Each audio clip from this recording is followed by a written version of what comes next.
After 30 years in the Philippines, never get married, never have children, never buy real estate, never give money, and never ever trust a Filipina. You're welcome. Well, why the fuck are you still in the Philippines? Why? Oh, because it's cheaper. Fine, fine, fine. Fine, fine. We'll keep it there. What if you get a stroke? What if, who's going to take care of you? 911 they have 911 in the Philippines. Do you think that shit's going to work? What happens if you get stuck? You can't get on a plane no more and come back to America unless you be paying the private stuff. People are gonna say, well, when it happens, it happens. No, motherfucker. I've seen people in the fucking deathbed that stayed there in the deathbed for fucking decades because the body won't give up yet. There's that famous producer that was found bloated and dead in his condo. Some famous R&B producer, like about a year and a half ago. His body was all puffy now because he was rotting. He was like one of those beach whales that you had to puncture and it explodes.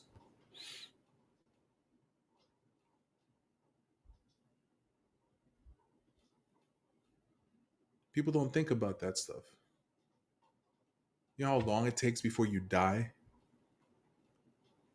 Because you can't get food no more delivered. It's a slow, agonizing death. And during that moment, when no one's there to take care of you, Michael, I can afford a nurse.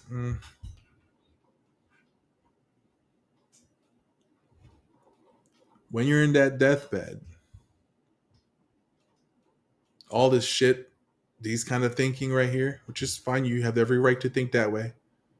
But I just want you to remember this conversation I'm having. That moment of you dying, you probably remember this shit. And you're probably going to hate yourself for doing all this. Imagine if you get a stroke. You're laying in your deathbed alone. Nobody really fucking cares. You can't talk. You hope somebody feeds you. You're going to be looking like fucking British John without the teeth. Just think about it.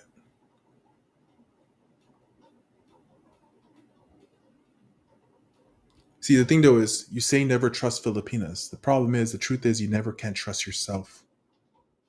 And you don't want to admit that you can't trust yourself to make good decisions. Why is that? Number one reason. If this is how you view all Filipinas, it just means that you are a poor choice in a woman. You make poor choices. And that's your fault. But you have every right to spill and share your beliefs and your experience. But just by these words, it just shows that you have a pathetic life. To even say that you can't trust a Filipina, and you're literally using that to say all Filipinas are this way, which is completely wrong.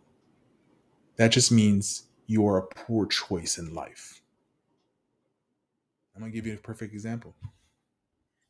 After 30 years, you've been living in the Philippines.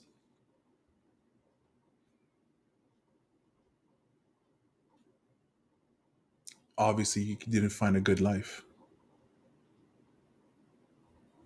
You've been in the Philippines for 30 years and you don't have happiness. When most people see, I'm going to be happy if I go to the Philippines, find a Filipina. The fact that you're living a pathetic, unhappy life, that does not mean that you try to give that information out, which is still your right.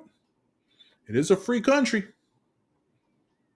But that doesn't mean that you're not a pathetic person and you live a pathetic life. 30 years wasted.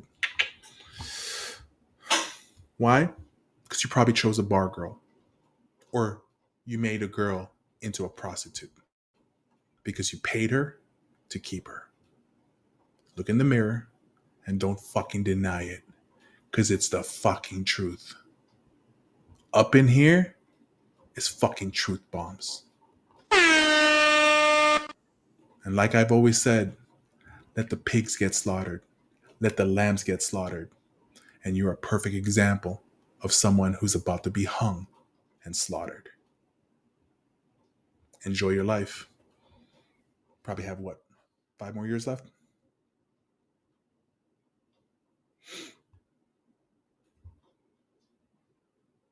Truth bombs. What was that? Message.